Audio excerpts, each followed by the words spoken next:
बिस्मिल्लाहिर्रहमानिर्रहीम अस्सलाम वालेकुम। आज छ अस नीलन टमाटरन हुंद आचार बरन। अमि खतर छ मे निमित यम नील टमाटर यम छ मे ताजे कड़मित वार मज। बे छ मे नील मरचांगन ते अत सत थमित यम ति छ अस ताज ताज पन्ने वार मज कड़मित। वन षटो अस यम टमाटर लकटन लकटन टुकरन मज। तुह हेक्यो अत ज खांड ते मज करित तो तिथ पट ते थयित, मगर लकट टुकर करन सत छ यह आचार थोड़ा जल्दी तैयार गछन। वन यम नील मरचांगन छ यमन ते बनावो अस ज हिस्से। यम थावोक अस पत इथे पट सारी टमाटर मकलय अस यथ बाट मन षटित इथे पट षट अस यम सारी नील मरचांगन ते। तुह हेक्यो वचित अस किथ पट छ अत खांड करमित मज। वन त्रवो अस अत सारी मसाल।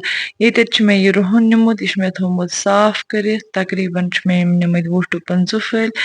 दान वाल छुम निमुत सोबुत, यह दगो इस न्याम मज थोड़ा थावो विठे विठे। यह त्रवो अथ मज पत त्रवो अथ 1.5 चमच नून ते ऊर।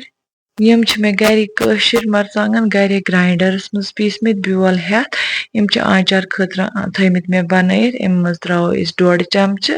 ये छ मे निमुत यह तिल गोगुल ब्योल, यह त्रवो 1 चमच। यह छ जायन यथ अस वनान छ अजवाइन, अम मज त्रवो 1.5 चमच। ये नु मे प्लेन विनेगर, अम मज त्रवो अमके ढकन सत 1 ढकन फुल अथ आचारस सत। यम चमच सत अस मरचांगन त्रय तमी चमच सत त्रवो 2 चमच तेल अथ मज।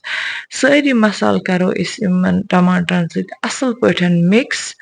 यह मसाल गछ वारिया असल पठ अत सतन मिक्स करन। येथि छ अस थोड़ा बहुत मेहनत करन। यह छ मे 1 न्यूल ऐर निमुत तो यह त्रो मे अथ सत।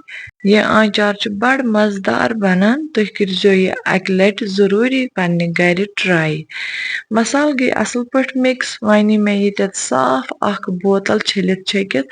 यह बरो अस अथी डबस मज सोरे आचार। सत सत रोजो अस अथ की मदद सत थोड़ा चल दिवान, यह गछ अथ मज टाइट रोजन।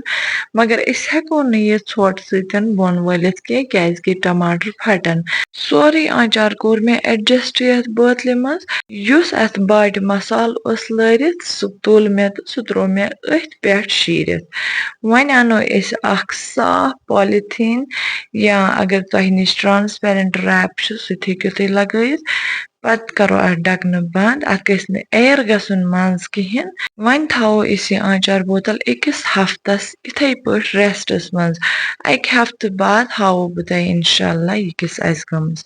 ٲखरस पेठ ये लाइक शेयर सब्सक्राइब करन मुशित गछो। दियो इजाजत। अल्लाह हाफिज।